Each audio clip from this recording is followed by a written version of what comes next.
Okay, so here we are. We're still in Memoriam. We are now moving towards the conclusion of the work. And we had been looking at the Christmas time, which begins in 104. This is the lyric number 104. We looked at 104 and 105. 106, let's just go back to 106 just for a moment. Because I'd been saying before we took our break that we are beginning to see a shift in the tone of the work. And so look at this and compare this with what we saw earlier. Ring out, wild bells, to the wild sky, the flying cloud, the frosty light. The year is dying in the night. Ring out, wild bells, and let him die. Let the year die. Let the old go. Let the old go. Ring out the old, ring in the new. Ring happy bells across the snow. Across the snow. The year is going, let him go. Ring out the false, ring in the true. Ring out the grief that saps the mind. Ring out the grief that saps the mind. For those that hear we see no more. Ring out the feud of rich and poor. Ring in redress to all mankind. Ring out a slowly dying cause and ancient forms of petty strife. Ring in the nobler forms of life with sweeter manners, purer laws.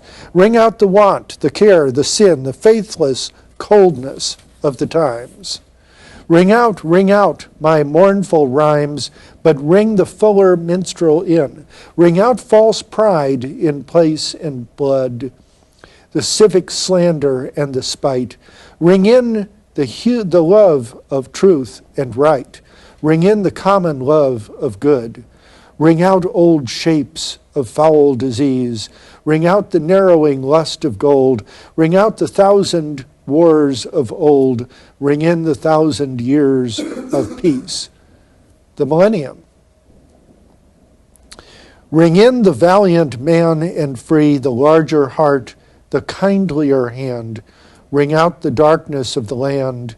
Ring in the Christ that is to be. Okay, so clearly we're dealing with something very different than we were earlier. All right, now if we can go to the screen, please. Thank you. And we have lyrics 123 through the epilogue, which give us this affirmation of faith overcoming doubt. The argument that if love is immortal, love with a capital L is immortal, and this is an idea that goes back at least to Plato among the ancient Greeks, then the object of the poet's love must likewise be immortal. And from that he is going to derive finally his consolation. Well, let's look at a little bit of this. Lyric 123. There rolls the deep where grew the tree, O earth, what changes thou hast seen. There where the long street roars hath been the stillness of the central sea. The hills are shadows and they flow from form to form, and nothing stands. They melt like mist, the solid lands like clouds they shape themselves and go. But in my spirit will I dwell, and dream my dream and hold it true. For though my lips may breathe adieu, I cannot think the thing farewell. That which we dare invoke to bless, our dearest faith, our ghastliest doubt, he, they, one, all, within, without, the power in darkness, and we guess, I found him with a capital H now. I found him, not in world or sun, or eagle's wing, or insect's eye. In other words, not in scientific investigations, nor through the questions men may try, the petty cobwebs we have spun with our systems of philosophy and so forth. If ere when faith had fallen asleep, I heard a voice, believe no more, and heard an ever-breaking shore that tumbled in the godless deep. A warmth within the breast would melt, the freezing reason's colder part.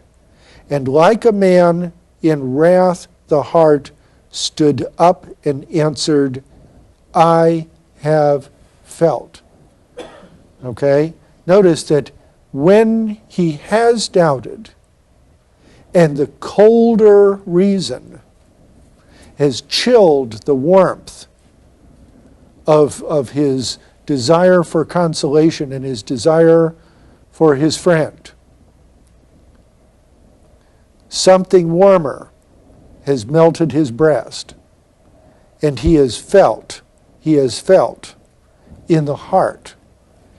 And this is confirmation for him, that it's not a question of what is objectively true, it is a question of what is subjectively true. Remember, this is a question that we have looked at all along when we've been studying the Romantics. That the Romantics, unlike some of their more rationalist and empiricist fellows in the period, were not interested simply in the objective truth of certain kinds of claims about nature, but they were also interested in what was subjectively true and therefore constituted another kind of knowledge. No, like a child in doubt and fear, but that blind clamor made me wise. Then was I as a child that cries, but crying knows his father near. And what I am beheld again, what is, and no man understands. And out of darkness came the hands that reach through nature, molding men. Again, that metaphor of the molding. Love is and was, this is 126. Love is and was my Lord and King. Love is and was my Lord and King. And in his presence I attend to hear the tidings of my friend. Okay? To hear the tidings of my friend. Which every hour his, that is to say, love's, couriers bring. Love is and was my King and Lord, and will be, though as yet I keep, within the court on earth, and sleep encompassed by his faithful guard. And here at times a sentinel who moves about from place to place, and whispers to the worlds of space in the deep night that all is well. That all is well. This is the deeper sense, and the deeper truth, and the deeper knowledge that he is experiencing. So that in 129, notice, dear friend, he's addressing now his departed friend.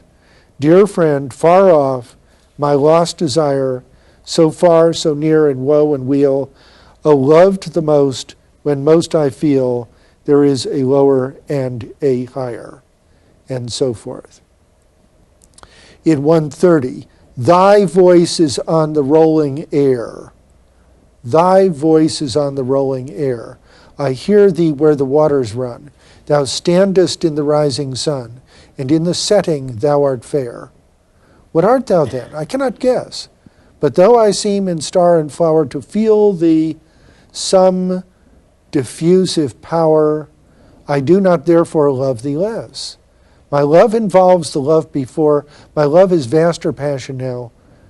Though mixed with God and nature thou, I seem to love thee more and more. Far off thou art, but never nigh.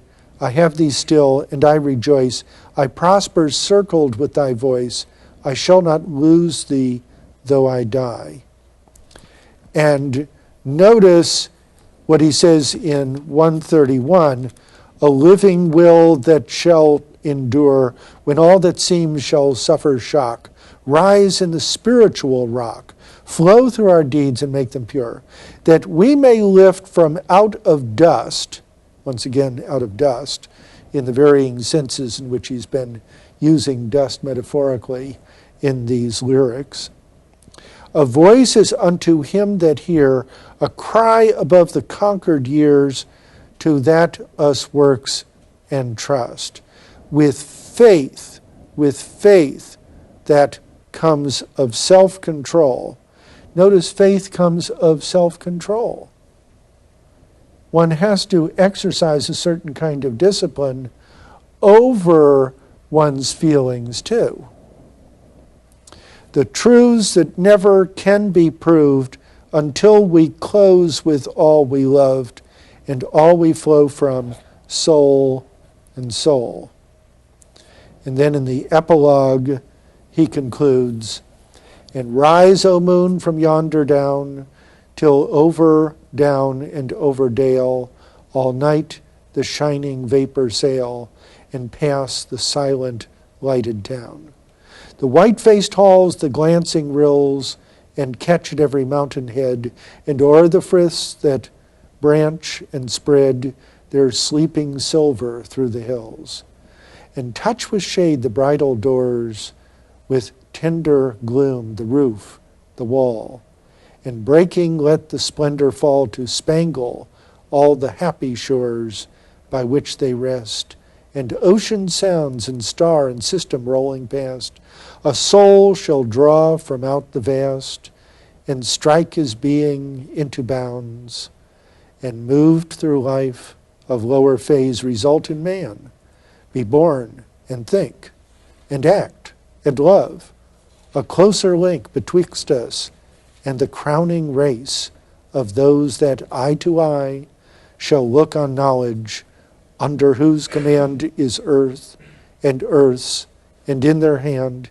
is nature like an open book, no longer half akin to brute, for all we thought and loved and did and hoped and suffered is but a seed of what in them is flower and fruit.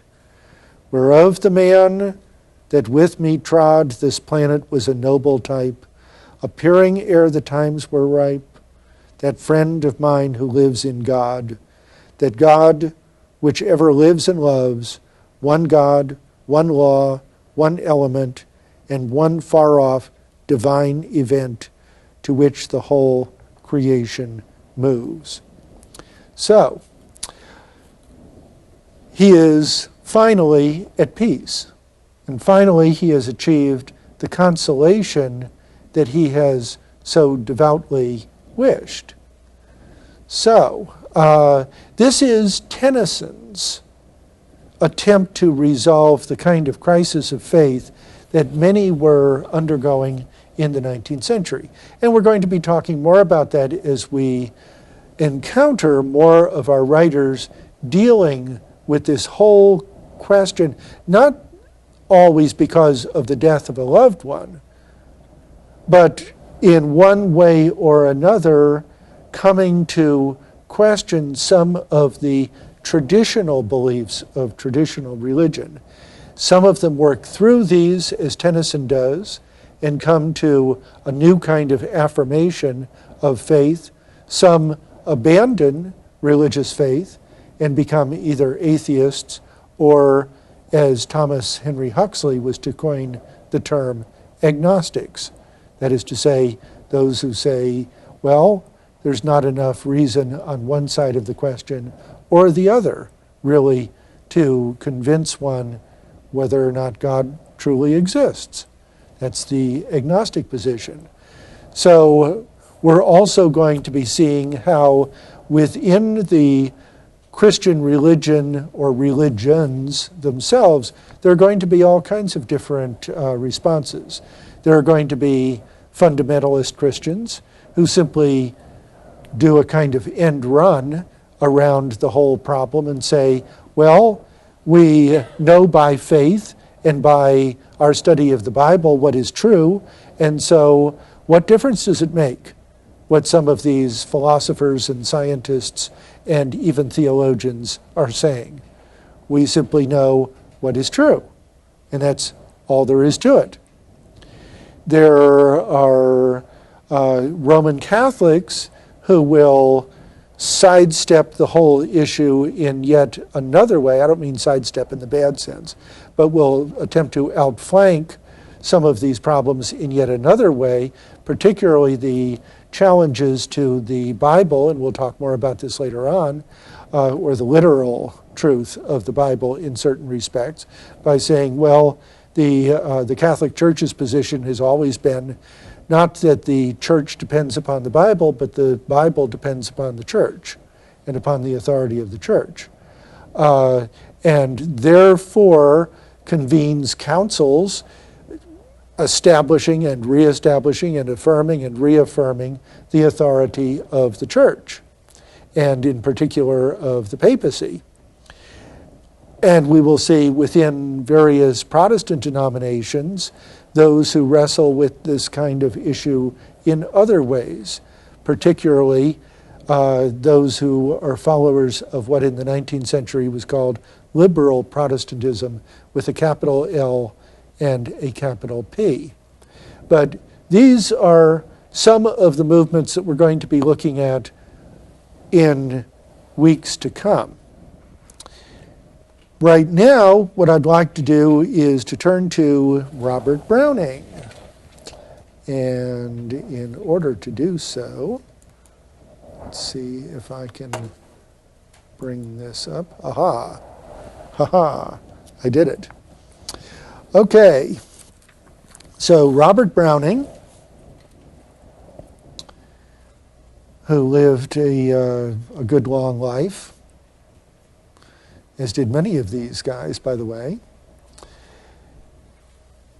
And he is best known for not inventing so much as the sophistication with which he develops the potential of the dramatic monologue. The dramatic monologue. Now, the best way I know of to explain what a dramatic monologue is, wait. Anybody here know? I mean, why should I be doing all the talking here? Anybody know what a dramatic monologue is?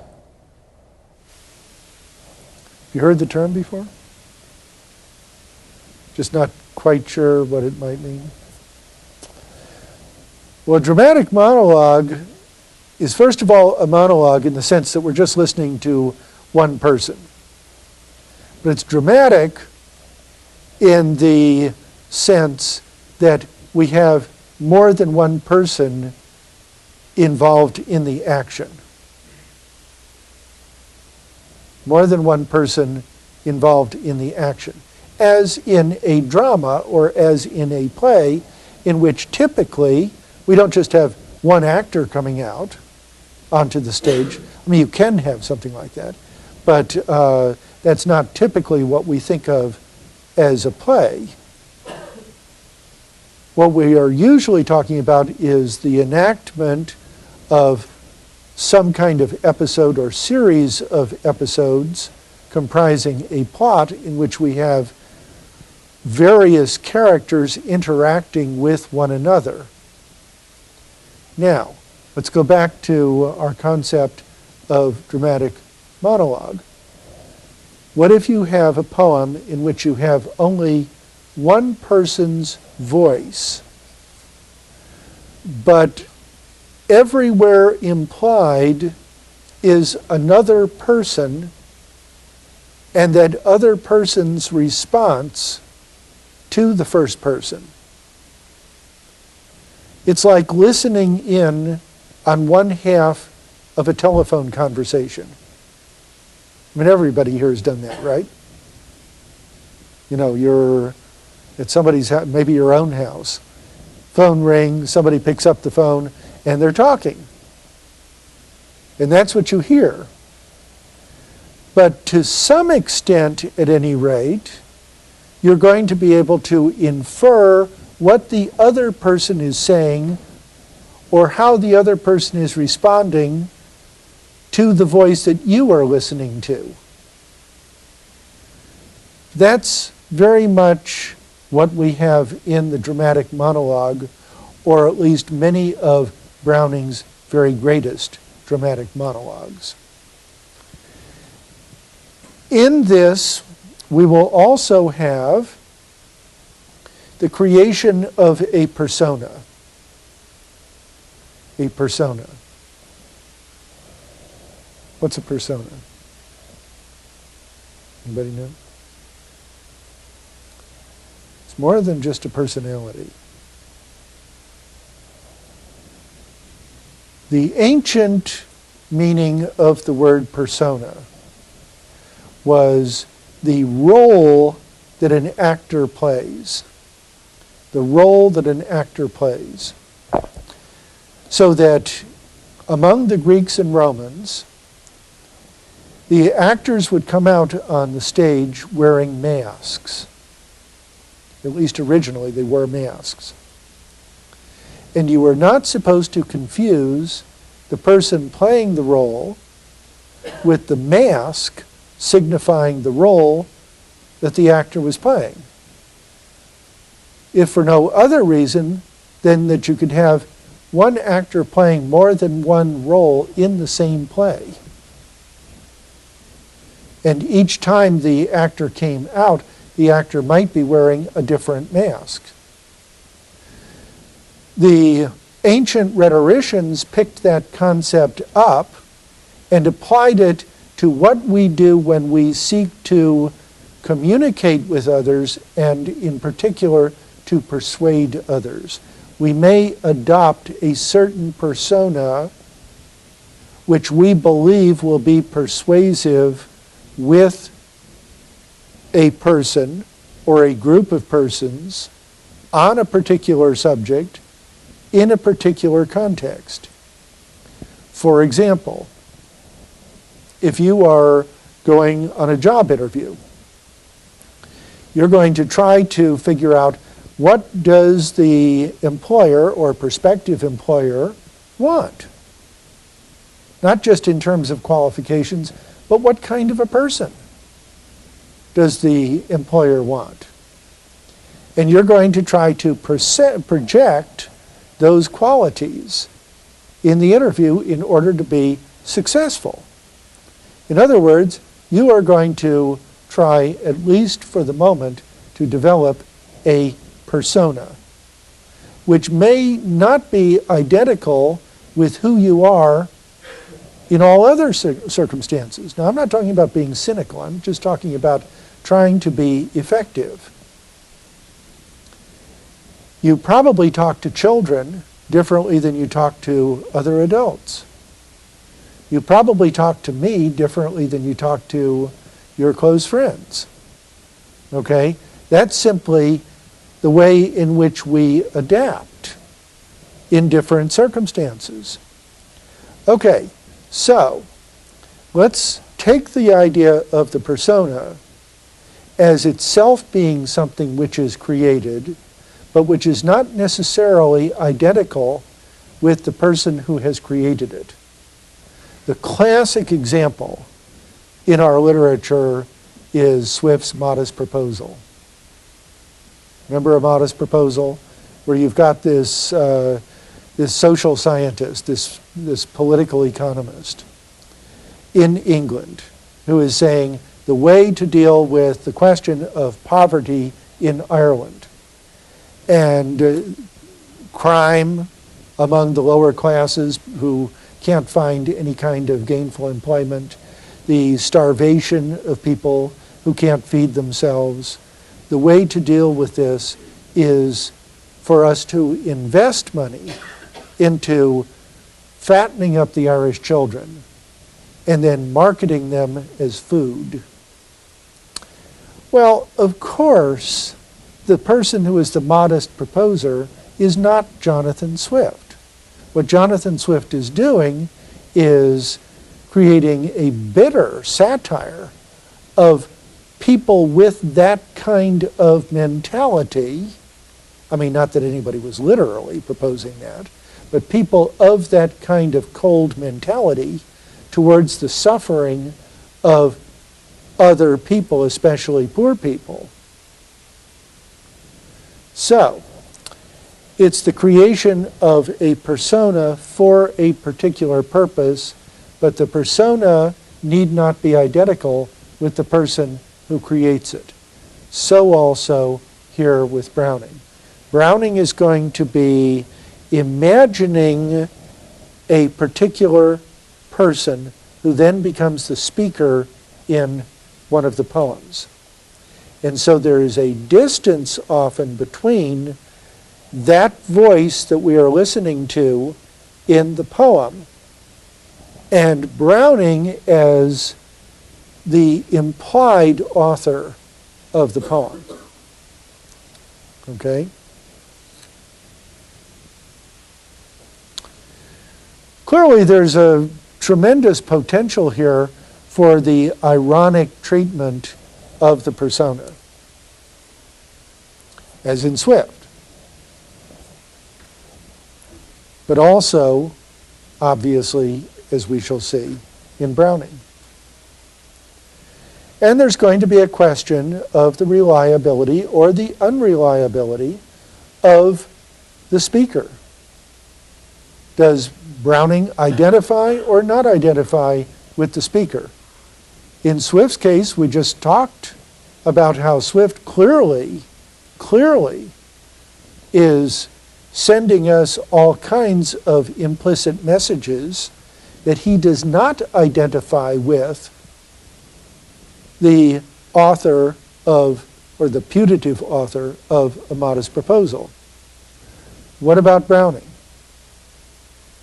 Well, let's see. Let's first of all take the poem My Last Duchess. And we're going to see Ferrara, who's an Italian, who will be the voice or the persona in the poem. Okay? And he's addressing another person. We don't hear what the other person says, but we can imply what the other person's responses are from what Ferrara says. Remember, this is how the dramatic monologue is working. And of course, we're going to be asking the question, how do we know what Browning thinks of Ferrara? Well, let's look at the poem. It's not very long.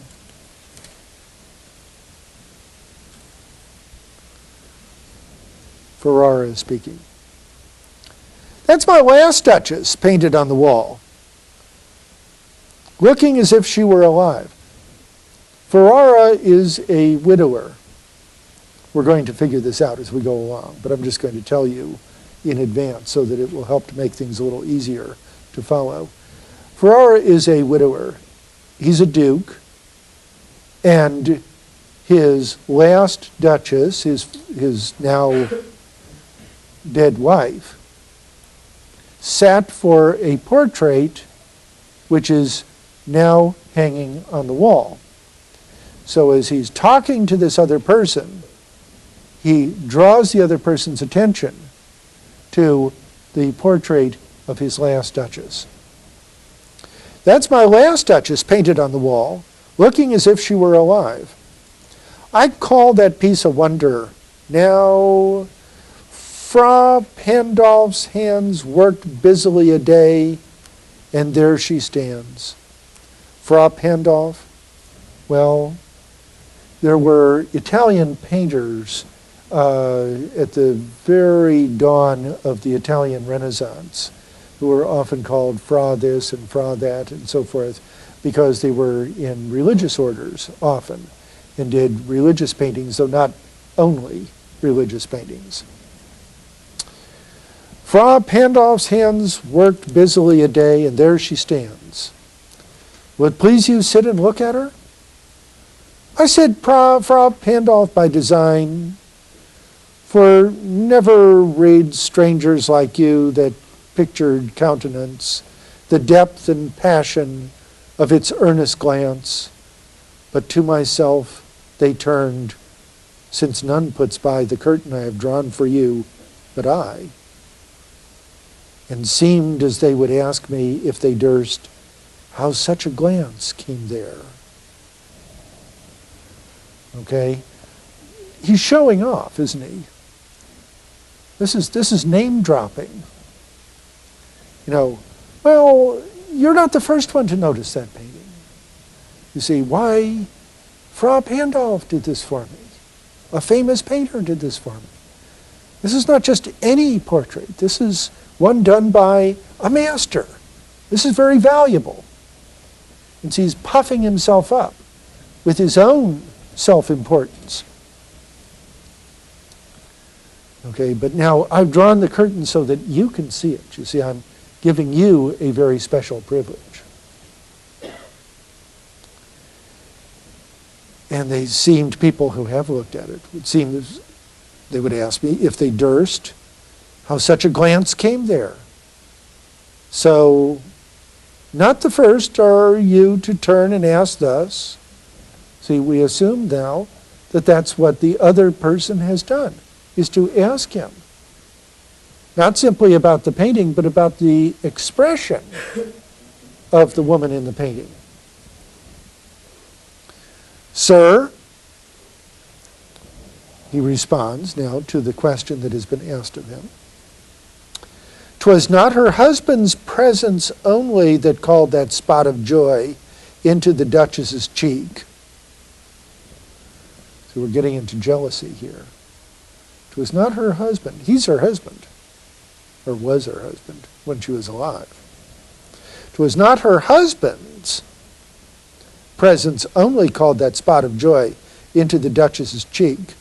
Perhaps Fra Pandolf chanced to say, her mantle laps over my lady's wrist too much, or paint must never hope to reproduce the faint half flush that dies along her throat. Okay, and of course she would be flattered by his attentions. After all, he's an artist who deals in beauty. Such stuff was courtesy, she thought, and cause enough for calling up that spot of joy. It was courtesy, not courtesy in our sense of courtesy being polite, let's say, but courtesy in the older sense, as in amour courtois, that is to say, if one goes back all the way into the Middle Ages, there was something which was considered to be courtliness on the part of a man towards a lady. And there were rules for courtliness. And that's where we get our terms, courting or paying court to the woman. Okay? So such stuff was courtesy, she thought, and cause enough for calling up that spot of joy. She had a heart, how shall I say, too soon made glad. What on earth does that mean? Too soon made glad. Too easily impressed. Notice his condescension towards his wife. She liked whate'er she looked on, and her looks went everywhere, indiscriminately. You see, she should have been focused on me. I mean, look at me. I'm such a great and wonderful person. She should have been focused on me and me alone. But her looks went everywhere. Sir, 'twas all one. My favor at her breast, the dropping of the daylight in the west, the bough of cherries, some officious fool broke in the orchard for her. The white mule she rode with round the terrace, all and each would draw from her alike the approving speech, or blush at least. See, my favorite or breast, or all of these other trivial things, were all alike to her. She thanked men, good, but thanked somehow, I know not how, as if she ranked my gift of a 900 years old name with anybody's gift. I have bestowed on her the honor of my ancient family's name. And she treats that in the same way she treats anybody's gift. And notice his term gift. Okay, this is not sharing. I have given her this gift of my family name. There's just condescension everywhere here. Who'd stoop to blame this sort of trifling? Even had you skill in speech, which I have not, to make your will quite clear to such a one and say, just this or that in you disgusts me. He's going to talk that way to his wife. Just this or just that disgusts me. Here you miss or there exceed the mark. Okay, this is him instructing his wife.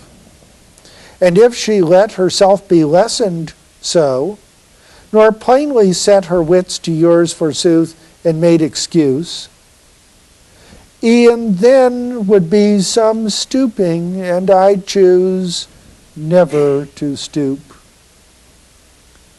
You see, I would be stooping even to correct her. And obviously, I am much too elegant and refined and elevated to stoop. Oh, sir, she smiled, no doubt, whene'er I passed her. But who passed without much the same smile? This grew. I gave commands. Stop that. Stop smiling at other men the way you smile at me. Then all smiles stopped together. Then all smiles stopped together. He starts not just leaning on her, he starts squashing her, right? And what happens? He squashes the life out of her. Then all smiles stop together. There she stands as if alive. Will it please you to rise? We'll meet the company below then. I repeat, the Count your master's known munificence is ample warrant that no just pretense of mine for dowry will be disallowed. This apparently is somebody in the service of a count. And of course, here he is politely saying that, you know, your count is so, not only so wealthy, but so generous that I'm sure that any request for dowry I make will be acceptable to the count. Though his fair daughter's self, as I avowed as starting, is my object. Nay, we'll go down together, sir. Notice Neptune, though. Taming a seahorse, thought a rarity, which Klaus of Innsbruck cast in bronze for me, as they're passing down the staircase. Well, okay. So notice what Browning has been able to pull off in this poem. And we go back to, if we can go back to the screen just for a second. Okay. We've got Ferrara, the persona. Ferrara clearly is not Browning, is he? He's a character created by Browning. And notice he's speaking to somebody else, and we can infer the responses of that other person to him from what he says in response to those responses. Okay? Now, how do we know what Browning thinks of Ferrara? Well, notice the things that he puts in Ferrara's mouth. He's proud to the point of being egotistical. I mean, this is not just a healthy pride in oneself and one's own abilities. This is a kind of egotism, kind of runaway egotism. He doesn't care about his wife, and when he thinks that she is smiling at others or on others, what does he want to do? He wants to accuse her, first of all, of ingratitude because she has not sufficiently honored his gift to her of his ancient family name. But he also wants to quash her, and apparently does quash her. We don't know how she died, but somehow or another she died, and no doubt quite unhappily. And notice now how he gets to the point of being interested in the dowry at the same time that he's suggesting he's not interested in the dowry, but only in the beauty of the countess's, or the count's daughter. Okay? Why should we assume that if he marries the count's daughter, that he's going to behave any differently than he did to his last Duchess? He hasn't changed. He hasn't learned a thing, has he? And even in his last gesture, as they're going down the steps, he points to a piece of sculpture, which apparently is probably, perched on a landing there on the staircase, in this most pretentious of ways. So we have all kinds of evidence here, don't we, of what Browning thinks of Ferrara. Okay, now let's look at a very different kind of poem. Caliban upon Setebos. Caliban upon Setebos. Who is Caliban? Who in our literature is named Caliban before Browning's poem? Anybody know?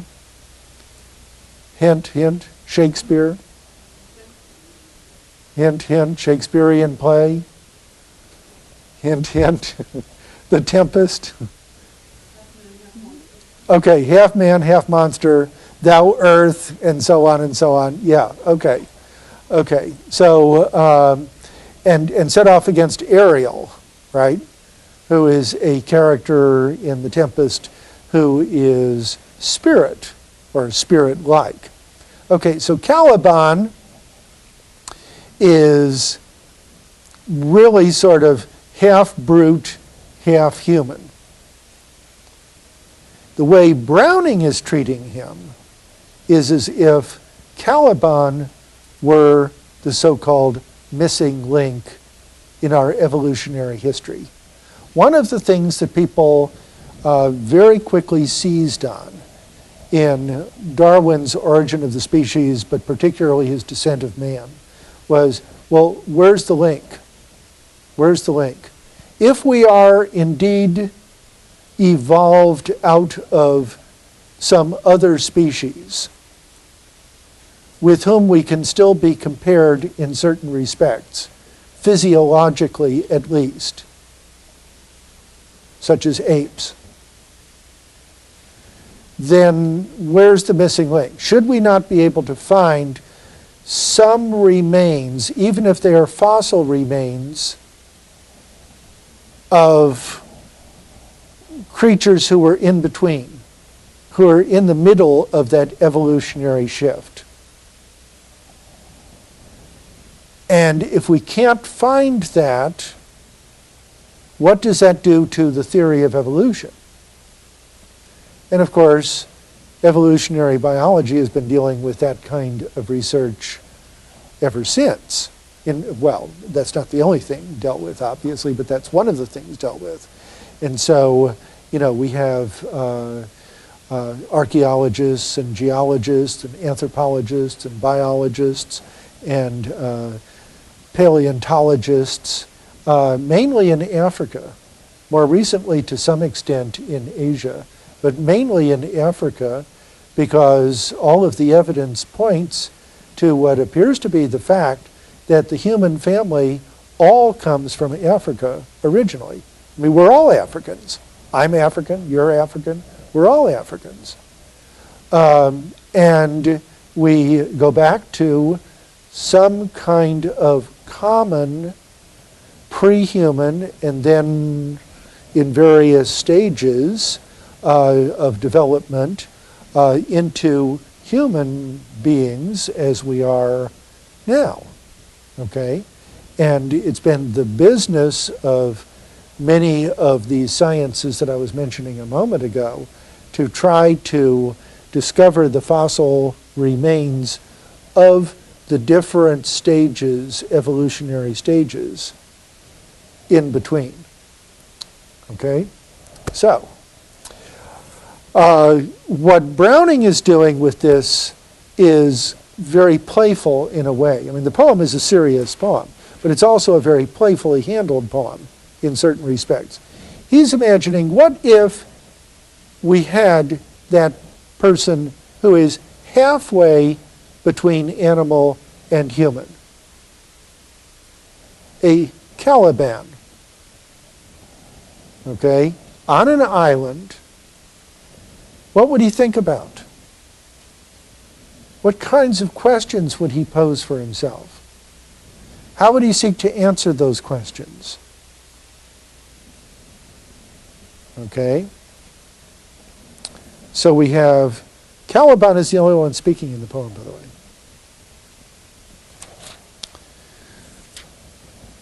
So it begins. We'll sprawl, now that the heat of day is best, flat on his belly, in the pit's much mire, with elbows wide, fists clenched to prop his chin, and while he kicks both feet in the cool slush and feels about his spine, small F-things course run in and out each arm and make him laugh. And while above his head a pompous plant coating the cave top as a brow if eye, as a brow its eye, creeps down to touch and tickle hair and beard, and now a flower drops with a bee inside, and now a fruit to snap at, catch and crunch. He looks out o'er yon sea, which sunbeams cross, and across and recross, till they weave a spider web, meshes of fire. Some great fish breaks at times, and talks to his own self. This is a kind of prologue setting the scene for us. Okay? This is not Caliban speaking yet, but he's going to be speaking in a moment. And talks to his own self, however he please, touching that other, whom his dam called God. Because to talk about him vexes, how could he but know? And time to vex is now, when talk is safer than in winter time. Moreover, Prosper and Miranda sleep in confidence. He drudges at their task, and it is good to cheat the pair and jibe, letting the rank tongue blossom into speech. Okay, Prospero and Miranda are two principal figures in Shakespeare's play. Okay, so he's going to speak. Setebos, Setebos, Setebos, thinketh. He dwelleth i' the cold of the moon. Thinketh. He made it. with the sun to match. But not the stars. The stars came otherwise. Only made clouds, winds, meteors, such as that, in this isle. What lives and grows thereon? The snaky sea, which rounds and ends the same. So he's thinking, what? Who made the moon? Who made the sun? Who made the sky? So in line 55 and following, he made all these and more. Setebos, by the way, is his name for God. He made all these and more. Made all we see and us in spite. In spite. Okay, not in love, but in spite. How else? He could not himself make a second self to be his mate, as well as mate himself. He would not make what he mislikes or slights an eyesore to him, or not worth his pains, but did in envy, listlessness, or sport, make what himself would fain in a manner be, weaker in most points, stronger in a few, worthy and yet mere playthings all the while, things he admires and mocks too. That is it. Because so brave, so better though they be, it nothing skills if he begin to plague. Look now, he's talking about God. And God creating the world as Caliban understands that world. Look now. I melt a gourd fruit into mash and honeycomb and pods. I have perceived which bite like finches when they bill and kiss. Then forth, and then when froth rises bladdery, drink up all. Quick, quick, to the maggots scamper through my brain. Last, throw me on my back in the seated time, and wanton, wishing I were born a bird. Put case, unable to be what I wish. I yet could make a live bird out of clay. Okay? I yet could make a live bird out of clay. Remember creation, book of Genesis, making out of clay? Would not I take clay, pinch my Caliban, able to fly? For there, see, he hath wings. Okay? So we're to imagine the Caliban now has got some clay and he is fashioning something. So he's going to make a bird now. And see, here he's got wings as he's, pulling out the wings from the clay.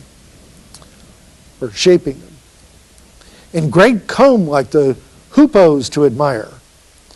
And there, a sting, as in stinger, to do his foe's offense. There. And I will that he begin to live. This is as if he were Setebos. I will that he begin to live. Fly to yon rock top. Nip me off the horns of Griggs high up that make the merry din saucy through their veined wings and mind me not. In which feet, if his legs snapped, brittle clay, and he lay stupid-like, why, I should laugh.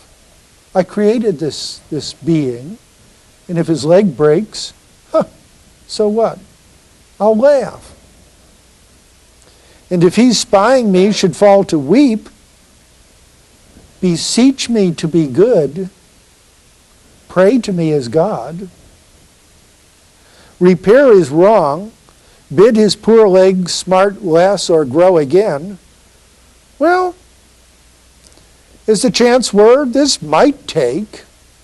In other words, I might do it, what he prays for. Or else, not take my fancy.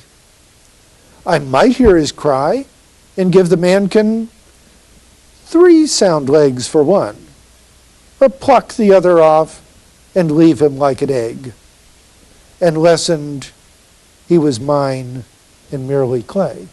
This is Caliban's view of God. That God is just totally arbitrary. Totally arbitrary. And, God may do something good for people. God may do something bad for people. But God is God. God can do anything he wants to. This is the way Caliban is thinking. Okay? So then look over in line 98 and following. Thinketh, such shows no right nor wrong in him, nor kind nor cruel. He's strong and Lord. Am strong myself compared to yonder crabs. You see the analogical reasoning here? You see, I am to God, okay, as the crabs are to me. Okay? That march now from the mountain to the sea. Let 20 pass and stone the 21st. Just totally arbitrarily. I can let this string of crabs go down. I'll let 20 of them pass. And then just because I decide to, I take a stone and crush the 21st. Loving not, hating not, just choosing so. Say, the first straggler that boasts purple spots shall join the file. One pincer twisted off. Say, this bruised fellow shall receive a worm, and 2 worms, he whose nippers end in red, as it likes me each time. I do. So he. So also God. Okay? It's totally arbitrary. It's simply power for the sake of power.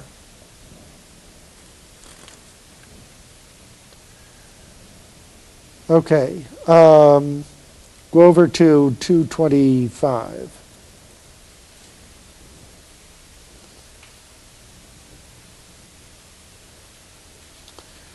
What does God do? Spareth a squirrel that it nothing fears, but steals the nut from underneath my thumb. And when I threat, bites stoutly in defense, spareth an urchin that contrariwise curls up into a ball, pretending death for fright at my approach. The 2 ways, please. But what would move my choler, my anger, more than this, that either creature counted on its life, tomorrow and next day, and all days to come, saying, forsooth, in the inmost of its heart, because he did so yesterday with me, and otherwise with such another brute, so must he do henceforth and always. I would teach the reasoning couple what must means. Doth as he likes, or wherefore Lord, so he, so also he. Okay? See, the point here is that he might spare some of these, and he might not, but he might spare them, so long as they didn't presume that he had to be consistent and follow some kind of rule. Because I can do, if I were God, I can do anything I like. Okay, and then down in 263 and following. E'en so. Would have him misconceived, suppose this Caliban drives hard and ails no less, and always above all else envies him. And wherefore he mainly dances on dark nights, moans in the sun, gets under holes to laugh, and never speaks his mind, save housed as now, outside, groans, curses. If he caught me here, or heard this speech, and asked, what chucklest at? Would, to appease him, cut a finger off. Or of my 3 kid yearlings, burn the best. Or let the toothsome apples rot on tree. or push my tame beast for the orc to taste, while myself lit a fire and made a song and sung it. I mean, this is what we read in, say, the religion of the Greeks, that this is what the Greeks would do, right? Sacrifices, burning animals, and so forth. What I hate be consecrate to celebrate thee in thy state, no mate for thee, what see for envy in poor me. Well, okay. So, that's a very interesting kind of poem, and let's go back to the screen for a moment, please. So we've got a different kind of dramatic monologue here. We've got the figure of Caliban. We've talked about him. We've now seen him in action. We have the whole question of natural theology. Does anybody know or remember what natural theology is? It goes back to very ancient times, but it was very big in the 18th and 19th centuries, and of course, in many quarters continues to be so. Natural theology begins with the premise that we can investigate what God has done in creating his creation, and from that we can infer things about God as the creator of what he has created. It's natural theology in the sense that it's not a theology based on, say, the Bible or some other source. It's a theology which is based on philosophizing about the nature of nature itself. And as we come to an understanding of the nature of nature, we come to an understanding, at least to some extent, not only of the necessity for God's existence, but we can begin to infer certain things about God. Now, what Browning is doing is he's taking that whole argument and turning it upside down. He's saying, what if we see the actions of God as completely arbitrary, completely capricious, and as simple acts of power on the part of a willful being who exercises power for no other reason than that he can, often governed simply by whims, that these also are inferences that one could draw based on a study of the nature of nature, including human nature. Well, okay, where does Browning stand in all this? It's hard to tell. He doesn't really tell us, does he? But it is significant that he puts all of this into the mind of Caliban, okay, rather than, say, inventing some philosopher, let's say. And as I put up here on the screen, as my last point, this raises the whole problem of anthropomorphizing in religion. What does the word anthropomorphize mean? Anybody know? What does anthropomorphic mean?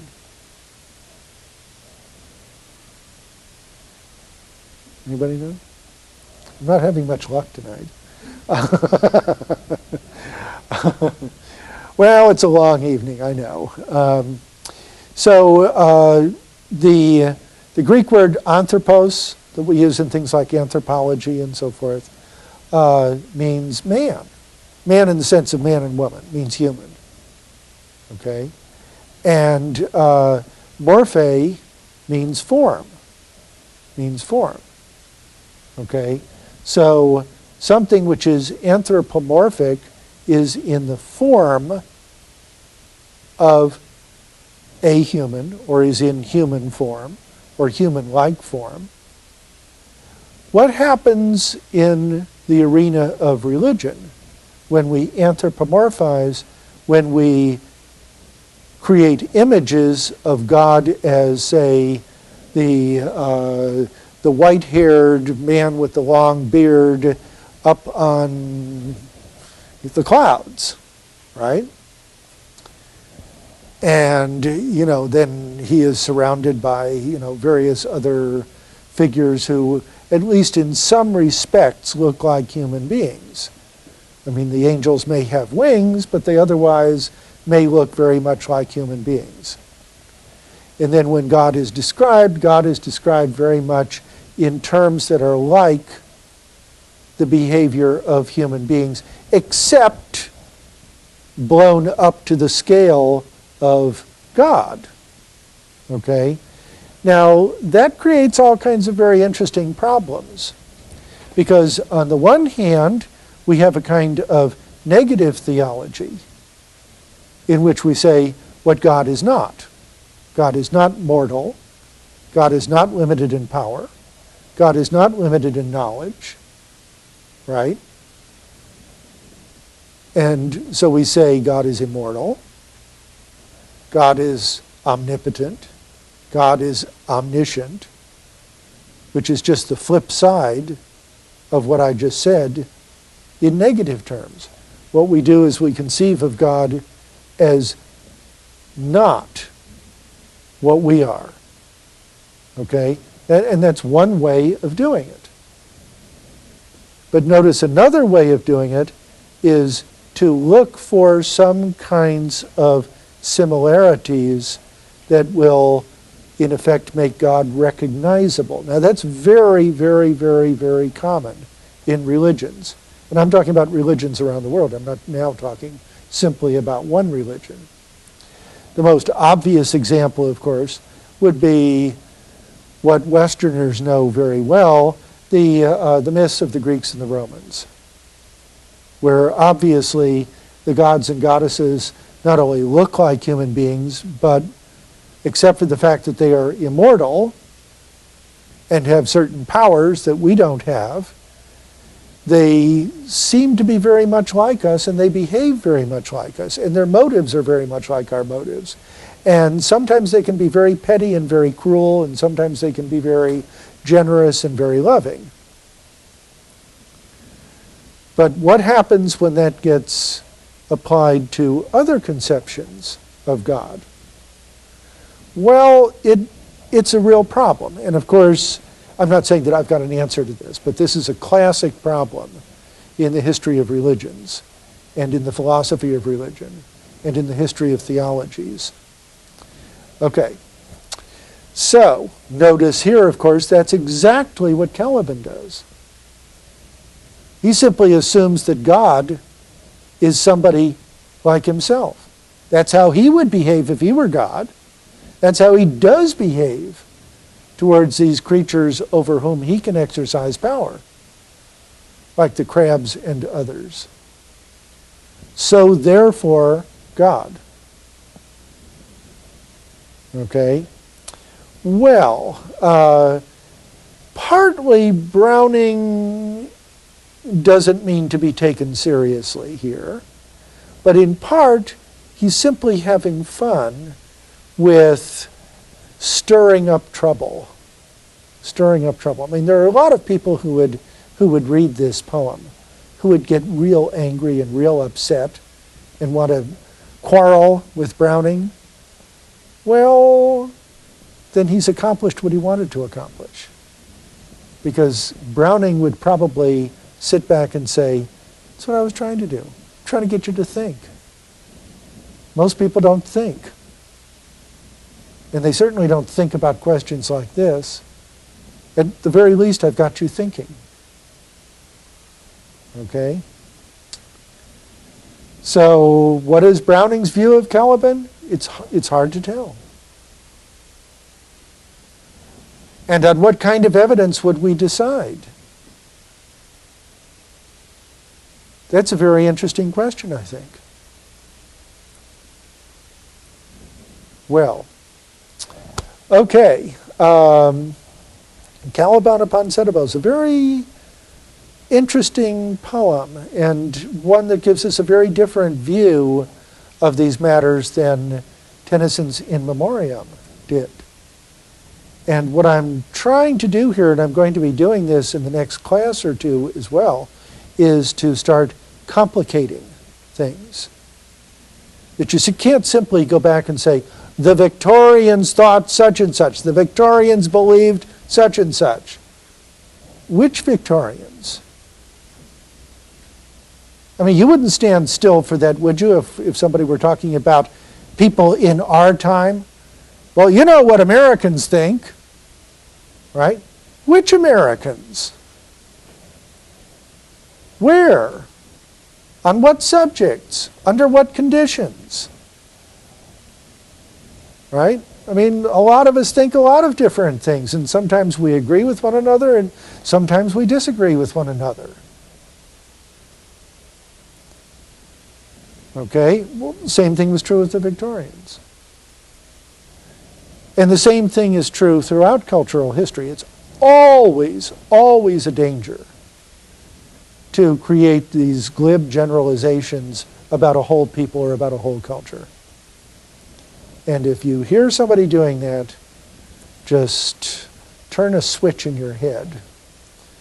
You know, tune into them in a different way, okay? Because it's always going to be more complex than that. You can't talk about how people thought in the Middle Ages. Which people? There are lots of, we're talking about 1,000 years of human history just in the West alone, in which there were all kinds of people who thought all kinds of different things, and they got into all kinds of arguments with one another constantly. So, okay, let us look at one more Browning poem in the time that remains to us. Fra Lippo Lippi. Fra Lippo Lippi.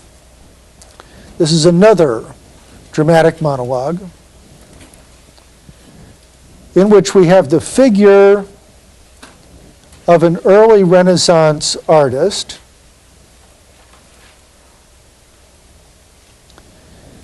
who is in between two different cultural moments.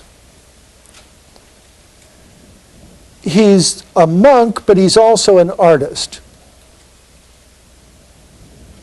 He has loyalty to the institution that represents the past, his church, his monastic order, their beliefs, their rules, but he also has loyalty to his art. And from the long view of history, Browning is suggesting, it is that art that represents the future. It is that art that represents the future. Looking forward into the Renaissance, that glorious, glorious flowering of the arts and of a whole cultural movement that we term humanism, which is not an easy or unproblematic term or concept itself. But nevertheless, from Browning's point of view, is an opening into the future. And here is Fra Lippo Lippi right in the middle of things. We're going to talk about people who felt that way as well. And in this poem, we have a representation of the spirit abstracted from the body. How would you do that in art? Over against the representation of beauty in the body as an expression of the spirit. See, there's one kind of view of life which would want to cultivate the spirit at the expense of the body, and what kind of art would that lead to? There's another kind of view which sees in the beauty of the body an expression of spirit. And what kind of art would that lead to? And so finally, of course, we can ask, once again, to what extent do Fra Lippo Lippi's or any of these personae of Browning's represent Browning's own views, in this case his aesthetics. And so I'm just going to begin looking at a very little bit of this, and we can continue this next time. How he begins. I am poor brother Lippo, by your leave. You need not clap your torches to my face. He's been stopped, apparently, by guards or police officers or something like that. Zooks, what's to blame? You think you see a monk? What? 'Tis past midnight. And you go the rounds. And here you catch me at an alley's end where sportive ladies leave their doors ajar? Oh. Oh. Uh-oh. Certainly not where a monk is supposed to be. And so he identifies himself in line 39. Yes, I'm the painter, since you style me so. And then he's going to go on to talk about his escape to follow the call of the world. And we're running out of time for this particular class, so we're not going to have time to pursue this in the kind of detail that I would like to. And we'll come back to this poem at the beginning of our next class. But what I want you to be considering is my question that I posed a few moments ago.